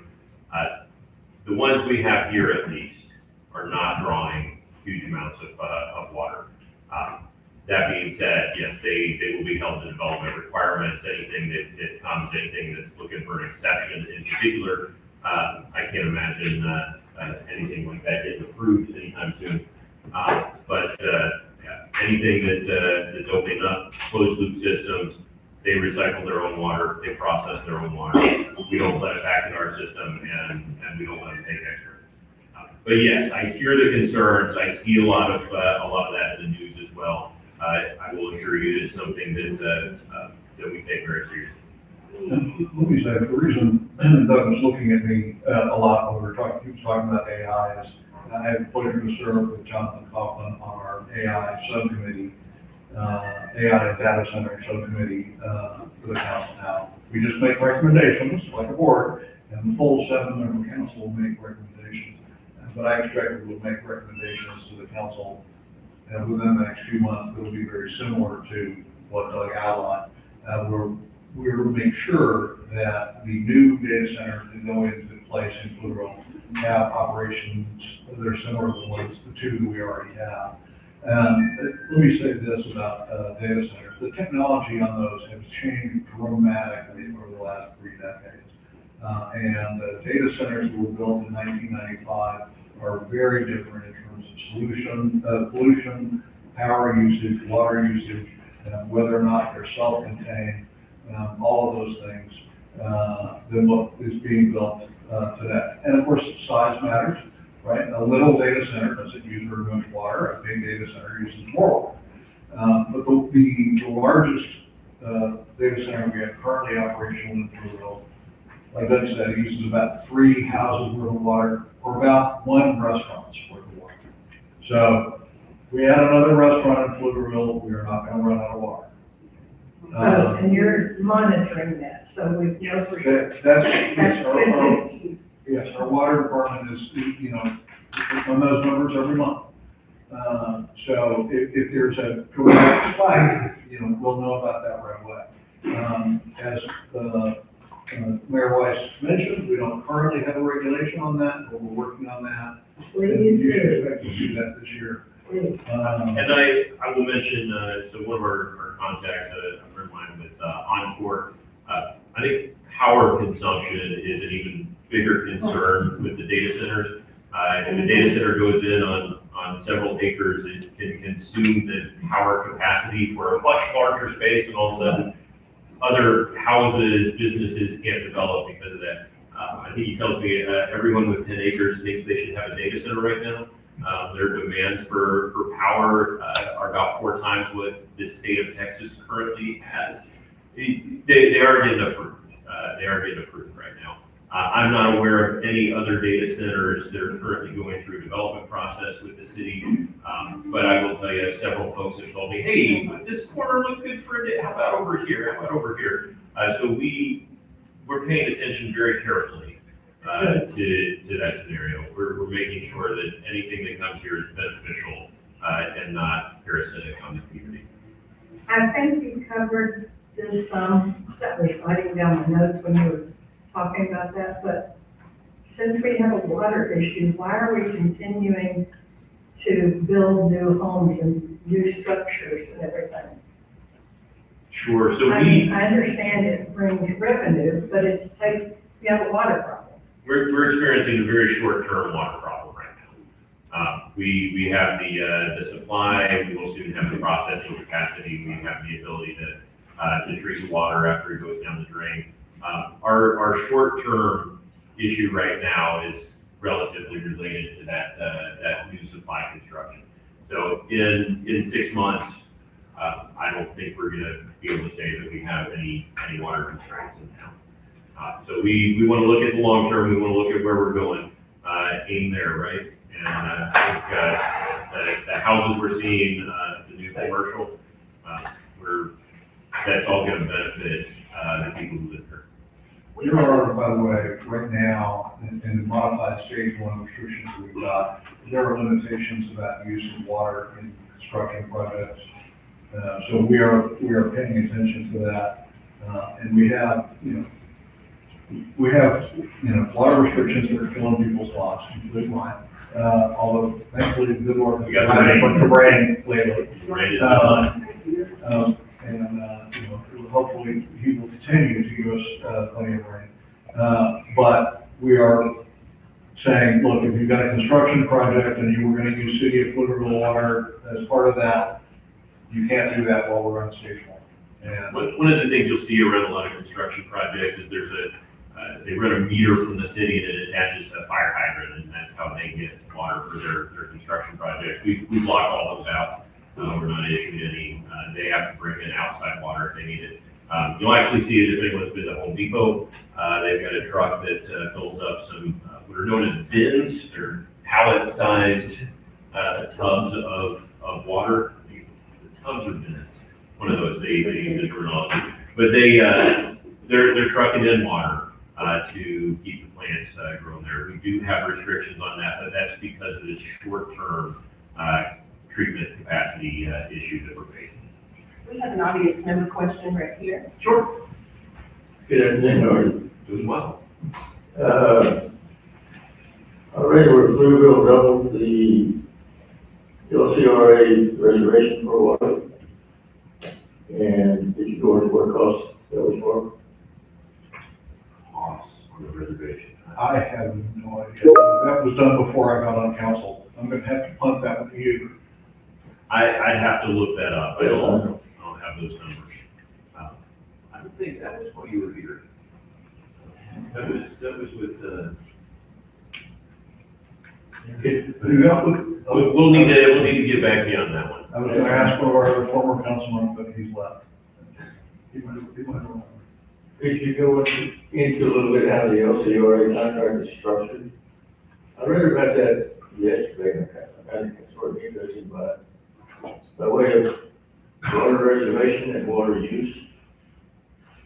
What, I do not know the answer to that question. I will get a copy of the contract from the city staff, and I'll, put a link to that online. Yeah. David is professionally an attorney, so hopefully he can understand that contract very well. I do understand there are levels at which we are paying for capacity. There's often whether you use it or not, because we want to make sure that we reserve that capacity. It seems to be cities are jumping in on the, I need to reserve this amount of water to make sure that I have enough water. So we're paying, I think, by the gallon for how much, or around acre feet. No, that's not what that means. But we're paying for X amount of acre feet. Then we're paying on top of that the amount that we actually use. Yeah, it's just like it is for residential customers. There's a base rate plus a usage. Yeah. Yeah. I don't know what that is off the top of my head. but I read a couple of, it's an article in our here, but people taking 10 minutes back, so. I read that 2 or 3 times, I said, oh, wow, it's not just what we're using, it's what we have reserved. Yeah, much like those base rates that we pay locally, the LCRA, the Lower Colorado River Authority, has to have the capacity, and they have to build reservoirs to support that as well. So they've got infrastructure costs, and imagine that's largely what that equates to, that base charge on your bill. Where did the dollars come from to pay for LCRA contract? It's all part of your water bill. I'm sorry? All gonna be part of your water bill. Yeah, that's all. Part of what you pay every month. The citizens are paying. The water users, some of whom are people who live in Pflugerville, and some of whom are people who live outside of Pflugerville. Yes, sir. That is the water customers. That's a good one. I didn't know that there were that many people connected to the. It's not a huge number that are outside of Pflugerville, but there are a few, 100 or more than 1,000? Oh, I'm aware of 184 to the south side, and then I don't know how sure in Lake. It's probably over 1,000. 2,000 at the outside. I'd be guessing. I think the Colorado connectivity is right, that might we in the near future, connect with the regional deep water intake project. Oh, the new one coming out of Leander and Liberty Hill. Leander, Yeah. City Park, and where is it? Round Rock. So I believe most of that is, where is that occurring? That's not, because they're mostly on Brushy Creek. Coming out of Lake Travis, it's like they can But let if it. it's coming out of Lake Travis, then ours is coming from the same place. It's It's, further down. Yeah, there's a huge, upstream. it's a huge project, I think, the pipe is 11 feet wide.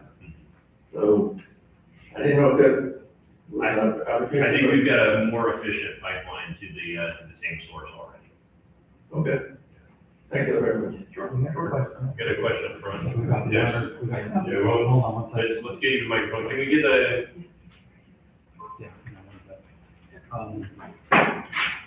And then after him, we'll go to Regina. Just curious about the outlook for water restrictions for the rest of this year. Are we going to be able to use sprinkler systems or? Well, the council looks at that every week, every 2 weeks when we have our meetings. And we looked at whether or not we were gonna adjust it at the last meeting, we decided not to. Largely because, we were waiting to see what the effect would be of the shutdown we're currently having. Now, as it turns out, we got so much rain, and our water usage was very low, and it actually helped to raise the lake. We probably could have gone from modified stage 1 to regular stage 1 at the last meeting, but we didn't know that the good Lord was gonna provide as much rain as he did. So we will be looking at that at each of our meetings, but I don't wanna give you a false sense of optimism. My estimate right now, is that we will probably remain in a modified stage 1 well into the fall.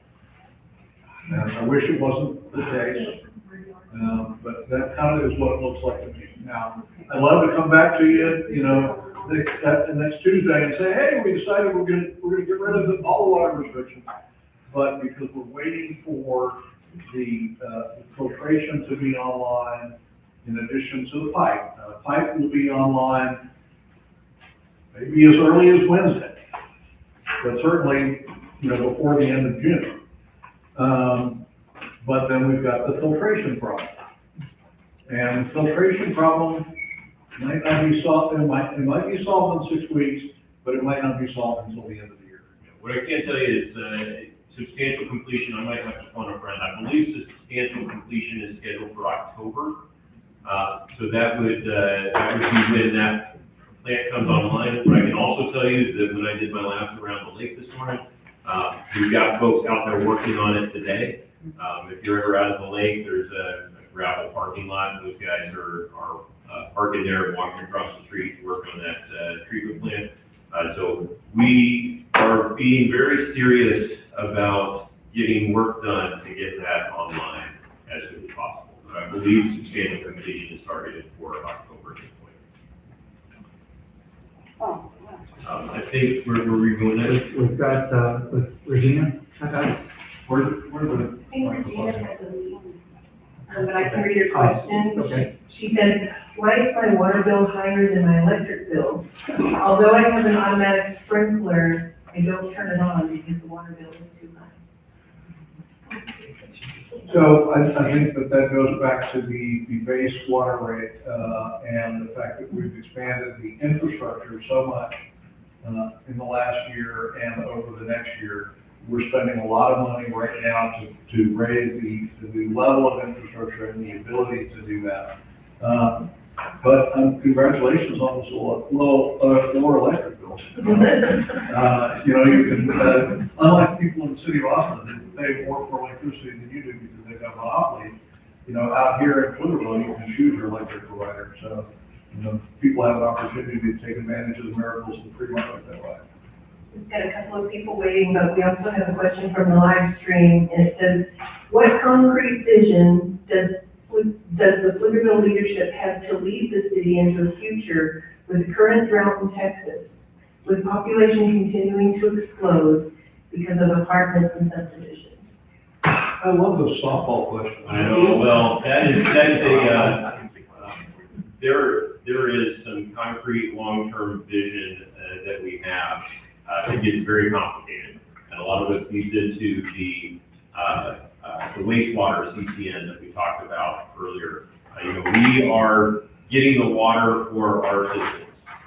There's Aqua, there's Manville, there's, what are they called now? Not Windermere or Southwest, the Texas Water. Utilities. Texas Water Utilities. They are getting water. They are also acquiring water for their folks, but when it goes down the drain, it comes back into our system. So we have some redundancy in supply that could be possible as treatment processes get even better in what's known as DPR in the future. So we do have, that's probably a 20-year vision right now if we're looking at DPR in the future. But just for everybody, DPR is your ability to direct potable reuse. Reuse. So that's making sure that we can capture the water that you use to brush your teeth and turn it back into drinking water rather than letting it go down the creek. It's the same kind of system they have on cruise ships or submarines. So that you can get that water and use it over and over again. In addition to that, there's something else that you were talking about earlier that I don't think you finished the thought about. The Brushy Creek water that comes from the Colorado, goes up to Williamson County, and then it comes back in.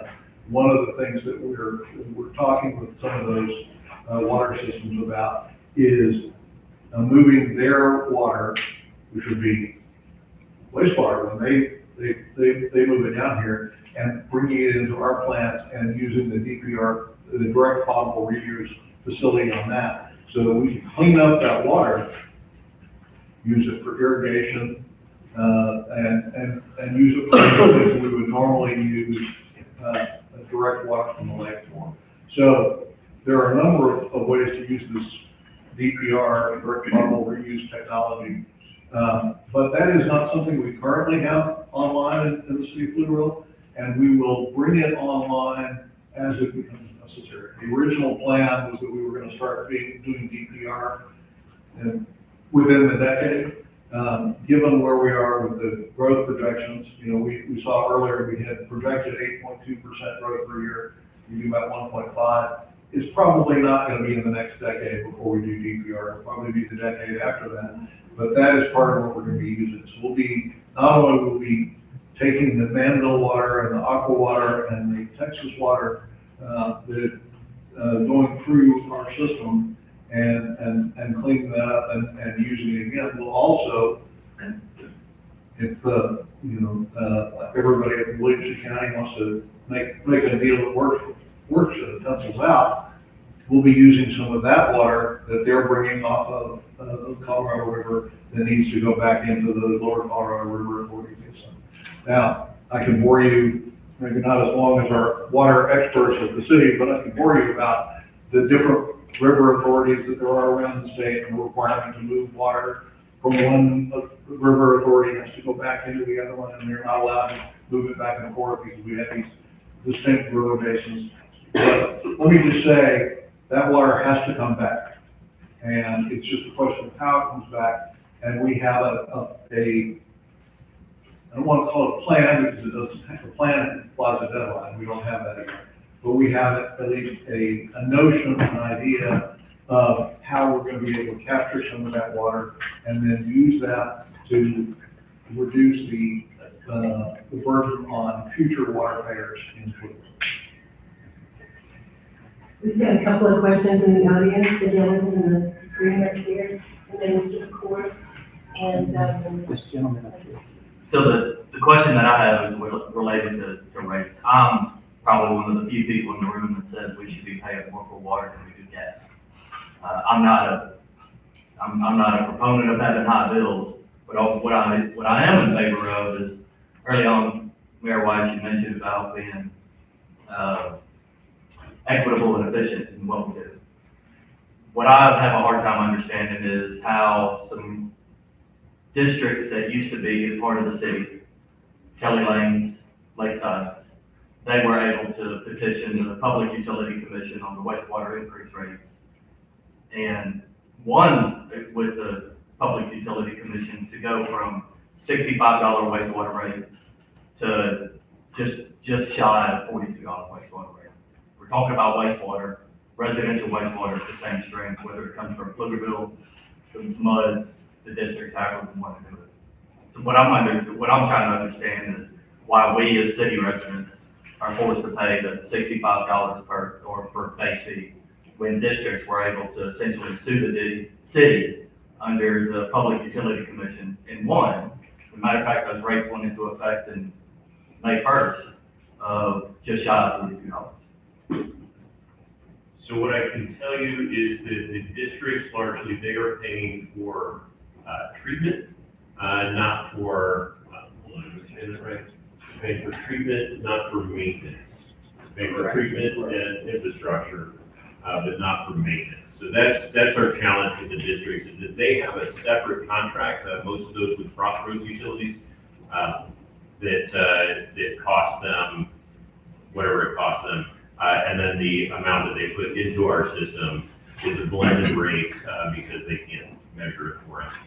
So we get a price per household essentially, for our treatment and infrastructure from them. So it's fair to say that about $42 of our bill goes to treatment and infrastructure? And then anything above that, yeah, largely is going to be Is for the maintenance component. Maintenance and whatnot. Yeah, that's line maintenance. All the workers you see out there who have to dig out tree roots and whatnot. A lot of that happens. Yes.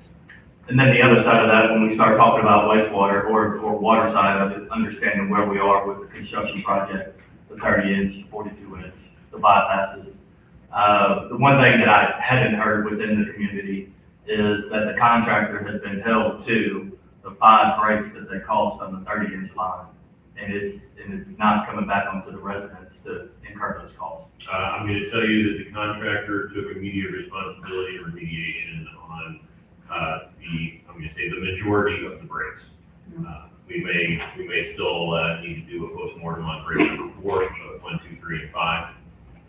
Immediate, instantaneous accountability and recovery. Is there any plans from the city to make that information publicly available? I believe we've made that publicly available. We've at least had the conversations, and it should be posted on the city site. But yeah, what I can tell you, break 5, they were excavating and the backhoe hit the line. We knew in 15 minutes, they called and said, hey, we hit the line, and we're working to fix it. And I think it was 28 hours later, it was fixed. But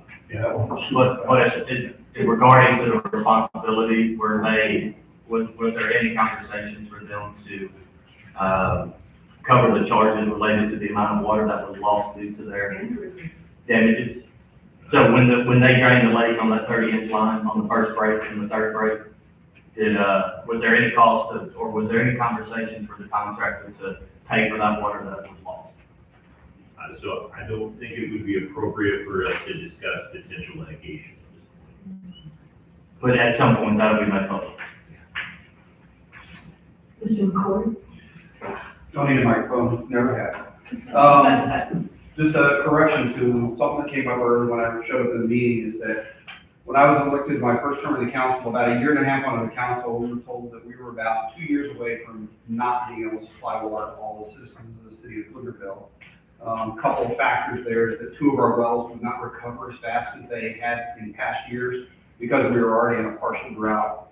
And so we immediately began the plans to build a water plant, build the plant line, and build Pflugerville, and did the bonding for that. And we knew that was 4 years away. So we went to the city of Austin and asked them if they could give us water. Give was not a good term. They sold us water at a very high rate. And the pipeline was put in, it came across into Pflugerville down there by the little place that looks like an ice cream cone. And we actually passed the water into the city system through the Windermere system.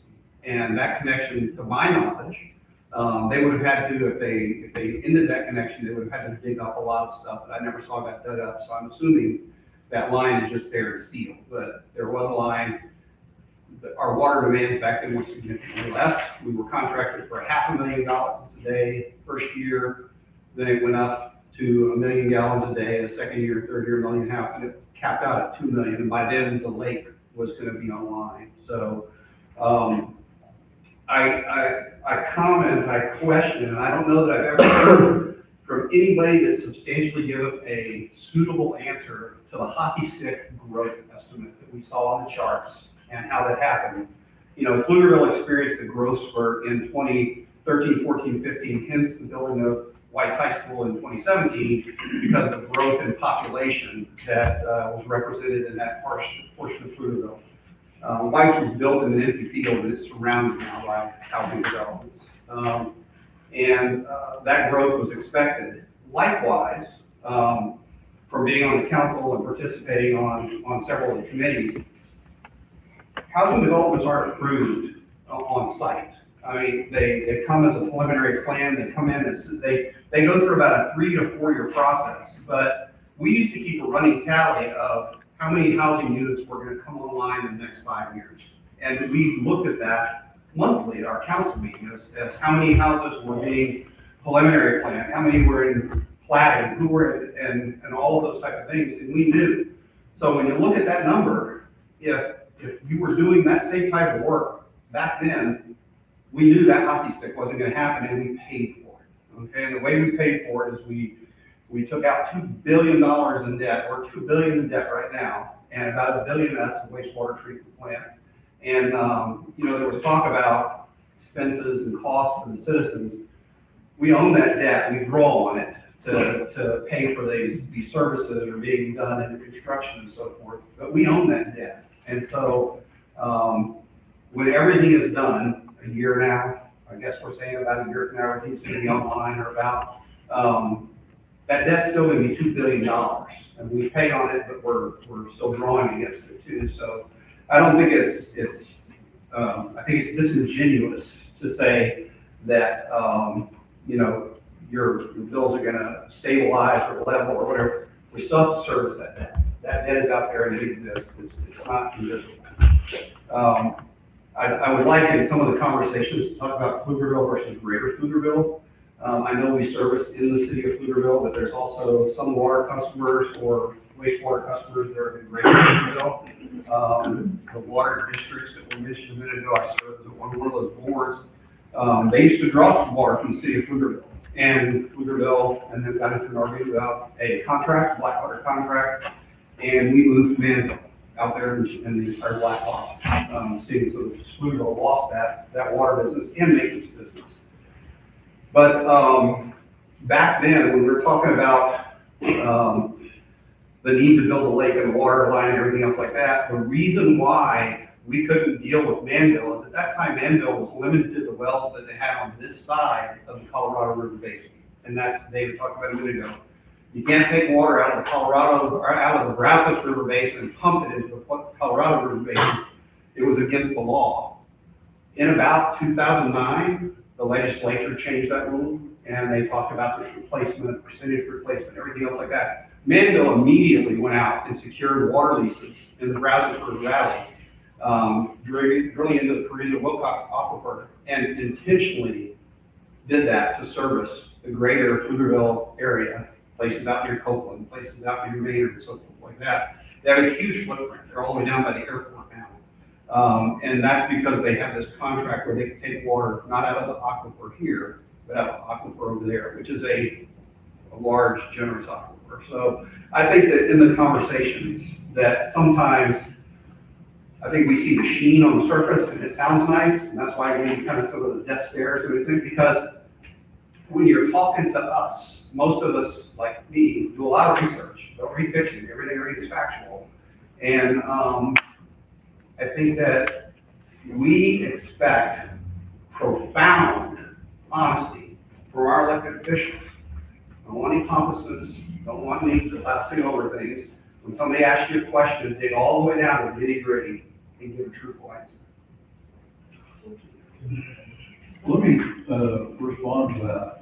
I thank you, Pat. Thank you for your service on council. Thank you for your forward-looking plans with regard to the lake and the whole city. Owes that council a debt of gratitude, because there wouldn't be nearly as many people in Pflugerville as there are now if y'all hadn't been proactive back around the turns. Well, and I would say people fought against it, just like people were fighting against the treatment plant and the expansion of the water. Grid. Back then, there were people screaming that we didn't need it. So, just so you understand. And I expect that if you all had decided not to do that, Pflugerville would be much smaller. Blackhawk would be as this. And the greater Pflugerville would not be hardly a thing at all. And, you know, I'm sure that somewhere along the line here today, I've made some mistakes, and that's a fact, right? I'm not perfect about that. The 2016, 2018 water spike, did catch my attention when I looked at it, and I don't understand exactly what happened there. I'm gonna go back and I'm gonna research that and see if I can figure that out. It's interesting that the process, I think that you all went through when Pflugerville was much smaller in terms of watching the development, maybe you guys were paying attention to it in a different way than we are now. Maybe we can learn from that. The debt service question I think you raised is an important one. I want to spend a little time talking about that. So, we had, as everybody here knows, who pays water bill, we had a big spike a couple years back, and then we've had smaller increases since then. That big spike was so that we would not have a continuing large growth as we dealt with debt service. So right now, we're actually bringing in more money to the utility fund than we're spending this year. And next year, we're gonna be having a little bit more money into the utility fund than we're spending. And what's happening is the money that comes in is going up, and the money that goes out is going up, and at some point, in the not too distant future, they're gonna cross. And we're gonna actually have more money coming out of the utility fund than we're gonna have going into the utility fund. But because we've gotten these surpluses from the out years, right, this year, last year, we're gonna have enough cushion that the debt service should be covered. Now, we look at that number every year, but one of the things we were able to do is for the current water rates, we thought that the last October hike was gonna be bigger than it was. The projection in 2023 was that the increase last October was gonna be about double what it actually was. And we were able to bring that down. And as I said before, we are projecting an increase in the water rate this fall and an increase in the water rate next fall. I believe, correct me if I'm wrong, that my memory is that the combination of those two will be less than $15. I don't have those numbers. Will be less than what? Less than $15 for the next 2 years in terms of the increase in water rate. Our bill, each person will pay $15 A month.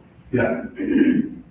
But after that, my recollection, and I've slept since I looked at these numbers, so I could be wrong, but my recollection is that it will not go up for 3 or 4 years after that. Because we will have projected enough that it goes over that. So, I am getting a head shake from a more knowledgeable member of council, so maybe I'm mistaken about that. But that's the goal, is to build the debt service into the current rate so that we're having lower increases as we move forward. We have a question right here. Yeah. Did you need a microphone? Oh, me? Yeah, Oh, no, Mr. McCord, excuse me, pretty much answered my question, but just one simple yes or no. To be clear, out of everything that I've heard, you're saying that there will be no relief for the water bill for how many years you say it's short term. I just want to know how many years is short term, and why can't we take the CIP that you guys are questioning, since we're CIP heavy, and bring that reduction to at least our elders or the homes that have the water usage? Why are we not being more innovative and problem solving right? You understand where I'm going with this? It's a very simple question. It's very plain, nothing technical. I'm just looking for basic solutions. It's unfair that everyone, right? Everyone, even the ones that are fixed incomes, the ones that you're pricing out, that are leaving our community, have to bear the same cost. We need to at least be able to do that. Now, understand long term.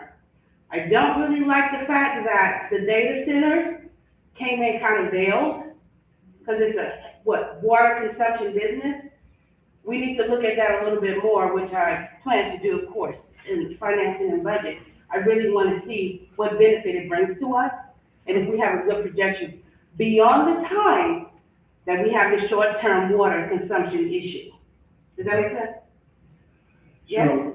So, let's talk about the folks who are on fixed income. That's not what I said. That's not what I'm talking about. I'm talking about my elders. I'm talking about my veterans. I'm talking about my disabled. Right. I'm talking about the ones that have earned it. Right. So one of so we're looking at that, and we don't have full answers to that yet. But I will tell you that I think everyone that I've talked to on council is really concerned about people who are having trouble meeting those bills. There are some programs that we have in place that provide some temporary assistance for people who are having trouble paying utility bills. Those are already in place. There is apparently an opportunity to use some federal grant money to provide some additional relief. Now, that's still something that our city attorney is researching, but apparently it looks like we may be able to take some, what's called the community development block grant money, Okay. and use some of that money to provide relief to people, again, people on fixed incomes, there are folks who are no longer in their peak earnings years for whatever reason. We're also looking at the possibility of some kind of water stabilization fund or water relief fund, again, for people who are at the bottom of the income distribution. I can't tell you that we've got these problems solved or we've got these programs knocked out, but it's definitely something that we're looking at, and we have at least 3 different avenues of attack on that problem. I don't know which are gonna play out, but I feel particularly optimistic about the federal grant money. I'm not sure about the others. Mr. Mayor, it looks like you had some ideas. Thank you for bringing up the issue. I want to say we're looking at that quite a bit through our rate case study. Okay. Because as David was talking about the lower incomes and the disabilities, I know that's not Why what do you you look- asked, right? I'm not talking about No, this lower We're income, talking I'm about almost insulted our by it. homeowners. But that's not what I'm talking about. We have veterans. Whether their income is $1 million or not, they still deserve that consideration for that rate, right? You understand what I'm saying? Because that income has not come in, but it doesn't matter. It's not just about low income, and I really don't want you to look at me and apply that's what I'm saying. No, I can I'm say not, it I'm not, I clearly. heard you, I hear you. Okay. I hear you. I think we need to focus on our homeowners. And absolutely, Focus that's on what I'm talking our about. 5/8" connection. That's exactly what I'm talking about. Is who we need to focus on. And I think we look at that through our next rate case study. Okay. As we understand based on our rates, how we can shift things around and make sure that our commercial users who have higher demands on our system are paying are paying their fair share. Yeah, fair share. Okay. We have 2 hands and 1 anonymous question, so if we all would like to jump in. Well, to put it simple, the answer to this question, and that is, why is my water bill so high? Could be because mostly we are subsidizing the water needs of the new developments, of the new apartment complexes throughout Pflugerville. Is that correct? I would disagree with that. You would disagree I with would disagree. Our water is expensive because water is incredibly valuable in Texas, and we're seeing a dramatic amount of growth here. Well, please don't get philosophical, just get to the point. Our Or water the bills, numbers, Sure, our water bills are high because we have made dramatic investments in infrastructure for our future. For our future. For whose future? For the future of all of us in this No. room and in this city. No, for the future of developments. For those who are investing in cheap apartments to make money and make money, big money. The city is focused on that. That is where your focus is. Apartment complexes. Big businesses, big money. However, the Pflugerville downtown is probably the ugliest downtown in the whole country. You don't agree with that? What it makes so great? Tell me something, what is in the downtown of city of Pflugerville that is appealing to someone who would like to come over and see the beauty of it? There's nothing. I love our plaza, Victory Tap, There's nothing. great places to visit. There's nothing. Georgetown is 100 times. Georgetown's a county seat with the courthouse and the square. You're right, we are hopeful in the future as we continue building our downtown east project, that we'll see much more of that energy adopted here in our district. It took someone 20 years to realize that we need to do something about Pflugerville downtown. Love to have a philosophical conversation with you about that. No, I think we've been thinking about it for a while. It took a long time for someone to execute on the vision for what we need in downtown. Let me take a shot at that same question, if you don't mind. We are spending we're spending money on water and wastewater for the future. No question about it. One of the reasons why we're borrowing the money and getting equity through the future is the people who aren't here yet will be paying for that, not just the people who are here now, okay? So yes, we are building that for the future, and yes, developers will benefit from that. People who own land in Pflugerville today will benefit from that. People who are going to buy houses in the future in Pflugerville are going to benefit from that. And people who want to shop and work and play in Pflugerville are going to benefit from that. But we who live here, we don't benefit anything from it. Well, I would argue with you about it. Okay, Look, give me one thing, just one thing, one little thing that we get in return. Safety, so, Safety, wrong. No safety. safety. Traffic. Is that something that we get in return? actually, if we are able to build more businesses in Pflugerville, we'll have less traffic.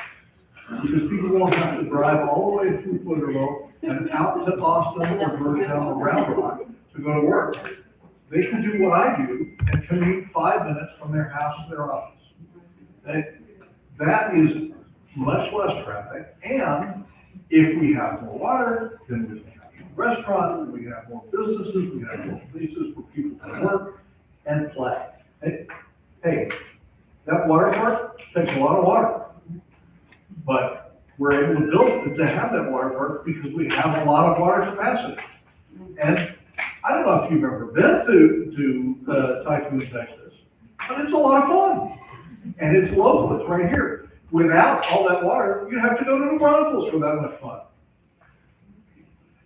We're gonna be red. I got a red card. One more question? You said one another? So it sounds like we've resigned ourselves to basically higher base rates in the next 2 years. But in the same token, we're also saying we have all this capacity that we can help, municipalities in the, local area and bring new businesses. So one of the examples was Pflugerville, or not Pflugerville, for Idaho.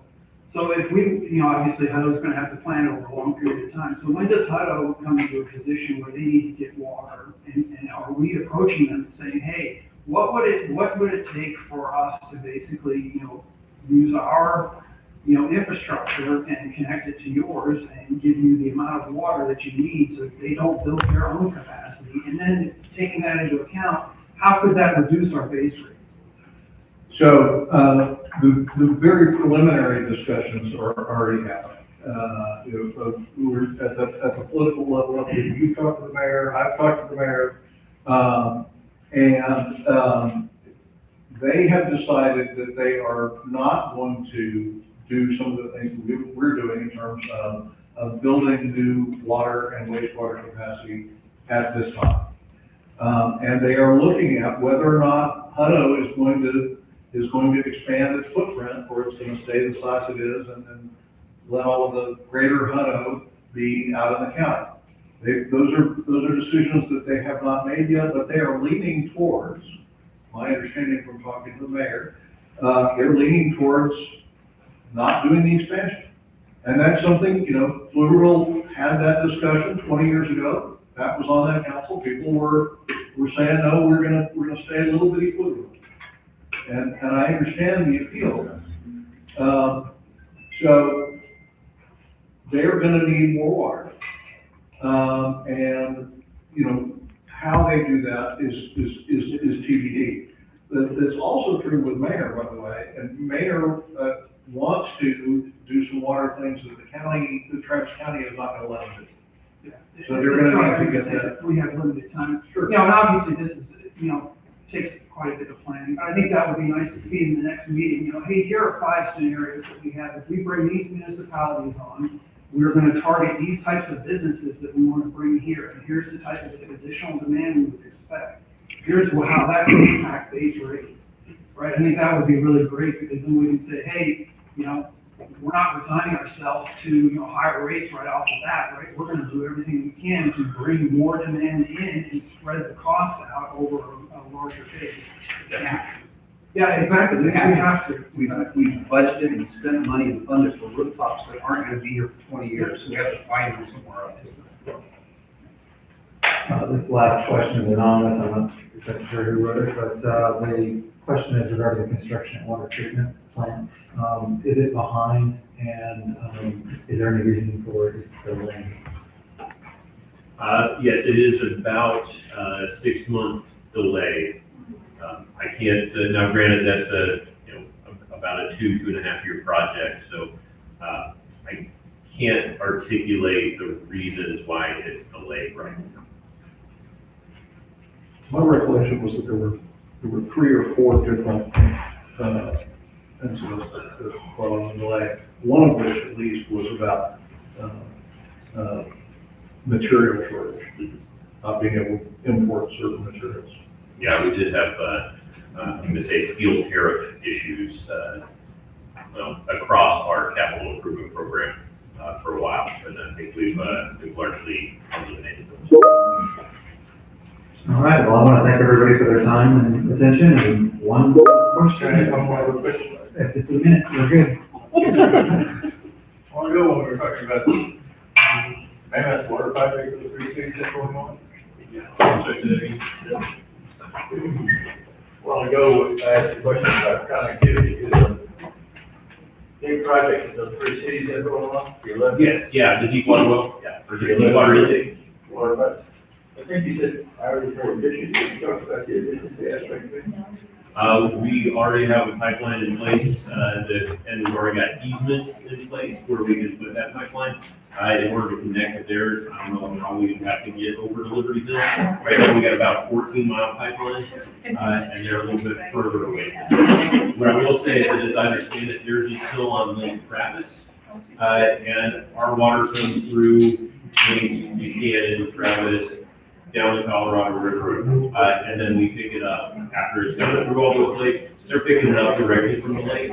So the fact that it's already flowing here via Travis makes it a little bit cheaper for us to deal with. We don't have to go all the way over there and pump it. We've got it guaranteed. Yeah, quite a ways over there. I want to say it's somewhere near the Oasis. Yeah. I don't know where it was, I just saw it. Well, it's the same water we have. It's the same source. Alright. You wanna wrap us up? Yes, thanks, everybody. Y'all have a great weekend. Thank you. Thank you. Of course. Thanks for